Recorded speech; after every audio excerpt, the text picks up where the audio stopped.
Dear students, good day. Let us start our session with History, Unit 4, the Delhi Sultanate. In this session, we are going to learn about Turkish sultans of various dynasties who ruled India from Delhi, their military conquest, administration of the Delhi Sultanate, art and architecture of this period. Introduction. During the 11th century, the Turkish horsemen pillaged northern India. They succeeded in seizing political power of the Gangetic Plain by the next century, though the success of their conquest could be attributed to their audacity and ferocity. Their success is really due to the failure of Indians to defend themselves and their territories. Indians viewed each other with distrust, failing to take note of the success of Islam in early years of its spread.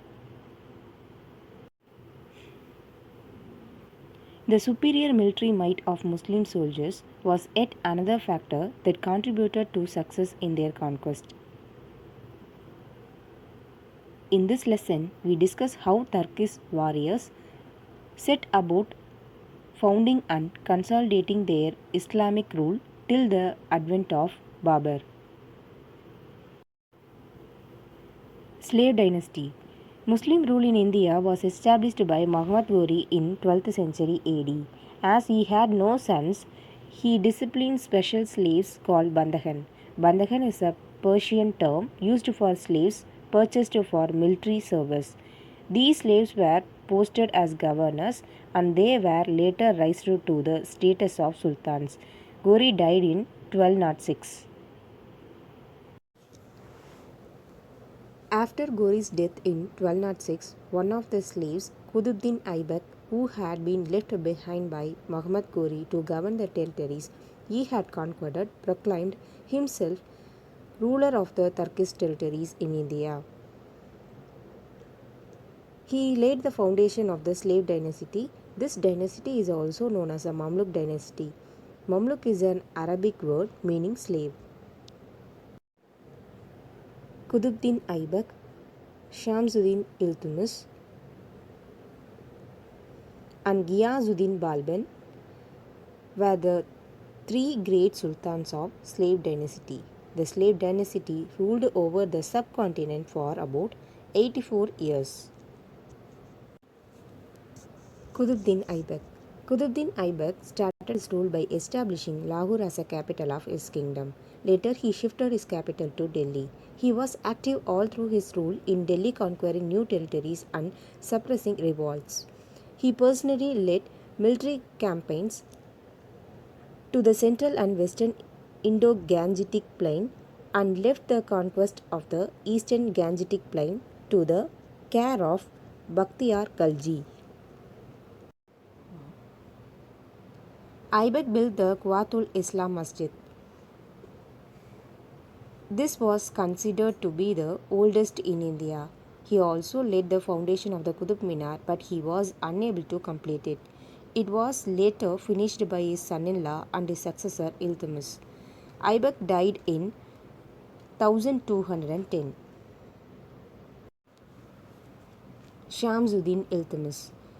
Aibak's son Aram Shah proved unskilled, and so the Turkish nobles chose Iltutmish, the son-in-law of Aibak, as the Sultan, who served as a military commander of Aibak. Iltutmish strongly established his control over the territories by suppressing revolts. He was considered as a real consolidator of the Turkish conquest in India. He expanded his empire from Bengal to Sindh, Himalayas to Vindhyas. He organized a select group of 40 nobles known as Sahalkani or the 40. He granted iktas to members of his army. Ikta is a land granted to army officials instead of a regular wage. The ikta holder is called the iktadar or mukti, who had to provide the sultan with military assistance in times of war. The iktadar collected revenue from his ikta to meet the cost of maintaining his troops and horses.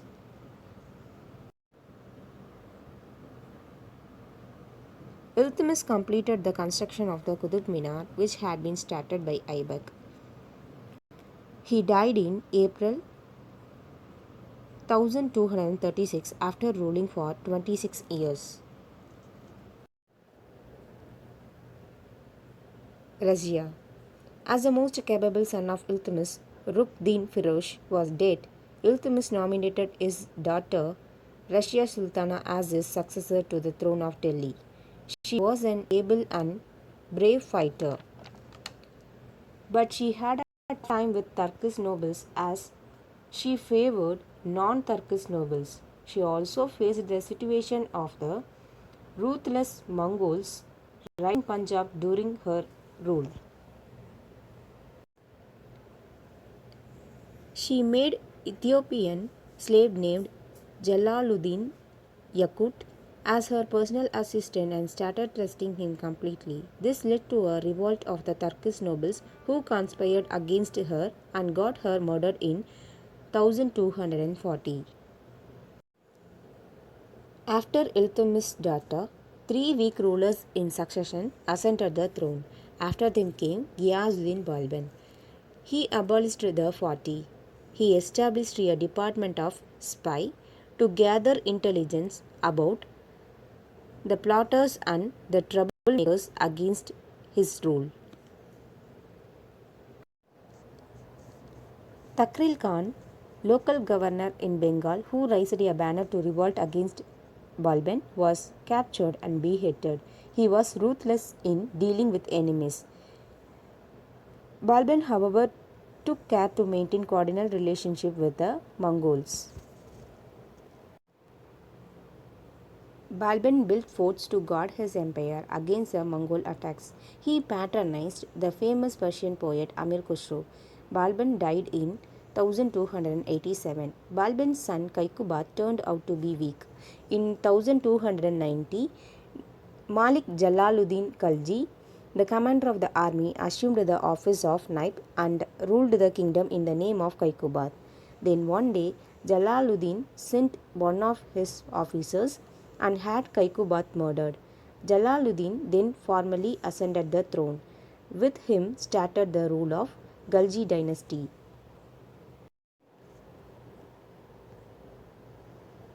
Ghalji dynasty, Jalaluddin Ghalji. There were many military campaigns during the rule of Jalaluddin, but they were mostly organized and led by his nephew Alauddin, the governor of Kara. One significant military journey was against the Deccan kingdom Devagiri. Alauddin, after defeating the Yadava king Ramachandra, plundered the city and returned with huge wealth. Alauddin dishonestly killed Jalaluddin after buying off the prominent nobles and important commanders with the wealth he had brought from the Deccan and declared himself as a Sultan of Delhi in 1296. Alauddin Khalji. Alauddin Khalji consolidated the Delhi Sultanate. The range of his conquest is impressive in the Punjab, in Rajasthan, and in Gujarat. With his northern frontiers secure, he sent his chief supporter Kafur into the southern parts, who took even the distant Madurai in 1310. The Yadavas of Devagiri, the Kagastiyas of Warangal, the Hosalas of Dwarasamutra, and the Pandyas of Madurai accepted Alauddin's rule. Alauddin's political and administrative reforms were as impressive as his military conquest. Alauddin undertook a survey of the agrarian resources around his capital and fixed a standard revenue demand. He entrusted the task of collecting the revenue to the military officers. This measure deprived the local chiefs and the Raja of their time memorial benefits. Alauddin established a system of forced procurement of food grains for Delhi and other garrison centers. The procurement prices were fixed and grain collected as tax was stored in state granaries. In order to ensure the enforcement of his new regulations, he employed spies who were responsible to report to him directly. Alauddin died in 1316. The failure of his successor to retain power led to the capture of power by Ghiyasuddin Tughlaq, who founded the Tughlaq dynasty. Tughlaq dynasty. One of the major tasks of Ghiyasuddin as a sultan was to recover the territories that the sultanate had lost during the violence following the death of Alauddin. Ghiyasuddin sent his son Jana Khan to fight against Warangal. Jana Khan defeated Prataparutra of Warangal and returned with a rich plunder. With this looted wealth, Ghiyasuddin is said to have laid the foundation of the city Tughlaqabad near Delhi. However, as Alauddin dishonestly killed his uncle, Jana Khan was said to have killed his father and ascended the throne with the title Muhammad bin Tughlaq in 1325. Muhammad bin Tughlaq. Muhammad bin Tughlaq was a learned man, yet he was a person of inhumanity. Alauddin had conquered, looted, and left the old ruling families as his dependents. In contrast, Muhammad bin Tughlaq dreamt of making the whole of the subcontinent his domain. With a view to facilitating extended sovereignty, he shifted his capital from Delhi to the center of the kingdom, namely Devagiri. He also changed its name to Dawlatabad. When Muhammad himself decided that the move was a mistake, he ordered a return to Delhi as a capital again. He also changed the Alauddin system of revenue collection in grain. He increased the land revenue which was collected in money. This proved destructive during famines. When he discovered the stock of coins and silver was inadequate for minting, he issued a token currency in copper. Play acting soon became order of the day, and as a result, the entire revenue system collapsed.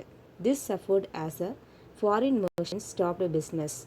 This forced Sultan to withdraw the token currency and pay gold and silver coins in exchange. This move led the state to become bankrupt.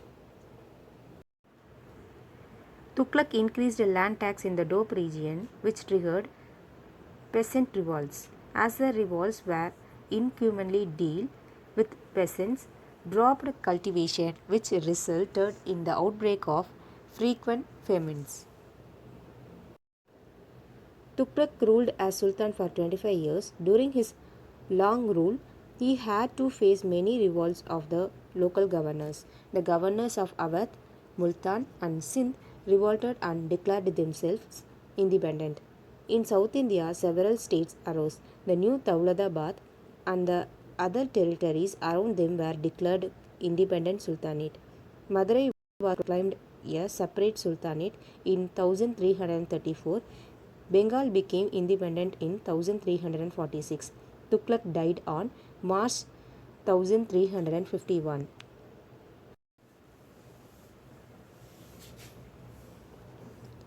Firoz Shah Tughlaq. Firoz, the son of Ghiyasuddin's younger brother, succeeded Muhammad bin Tughlaq. Firoz could neither suppress revolts nor win back the provinces that had broken away. He also showed no interest in reconquering the southern provinces.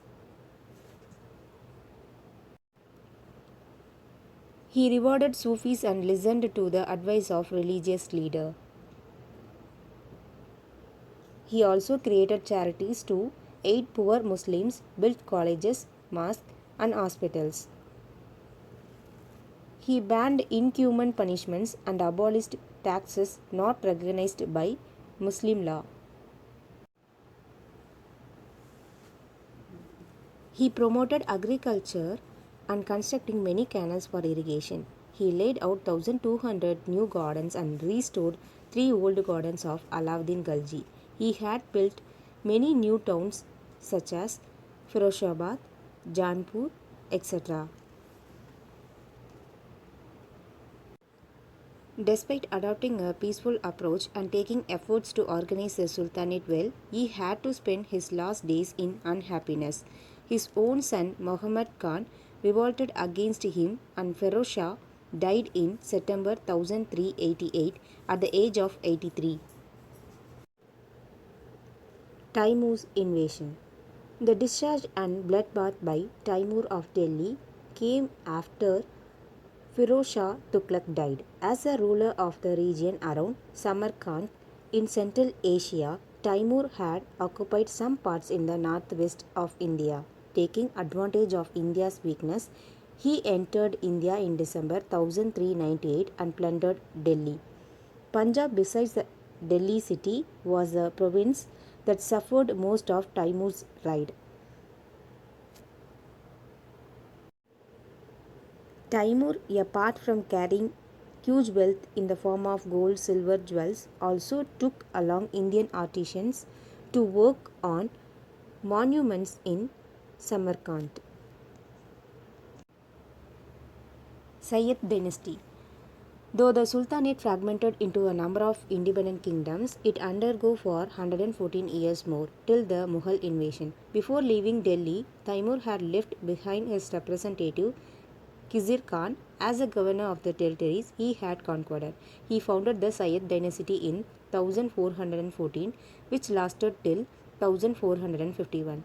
The last ruler of this dynasty, Alauddin Alam Shah, renounced the throne in 1451. This gave Bahlul Lodi the opportunity to become the new Sultan of Delhi, leading to the establishment of Lodi dynasty. Lodi dynasty. In 1489, Bahlul Lodi was succeeded by his son Sikandar Lodi. Sikandar was a supporter of arts and learning. He founded the city of Agra and made it his capital. He died in 1517 and was succeeded by his son Ibrahim Lodi, who was defeated by Babur. Thus, the Lodi dynasty and the Delhi Sultanate were ended by Babur, who went on to establish the Mughal Empire in India. Islamic art and architecture. The mansions of high-ranking Muslim nobles, soldiers, and officials were built first in cities and the neighborhoods. Around them, the mosque in the imperial style was constructed by successive Muslim rulers. The graceful decorations of doorways and walls with lines from the Quran made a distinct appearance in the buildings. The shape of all the buildings was Persian, while the decoration was Indian. Qutub Minar, Alai Darwaza, Quwatul Islam Masjid, Motki Masjid, the forts of Dawlatabad and Firozabad are some of the examples of an Islamic art and architecture. In this session, we learnt about Turkish sultans of various dynasties who ruled India from Delhi, their military conquest, administration of the Delhi Sultanate, art and architecture of this period. Thank you.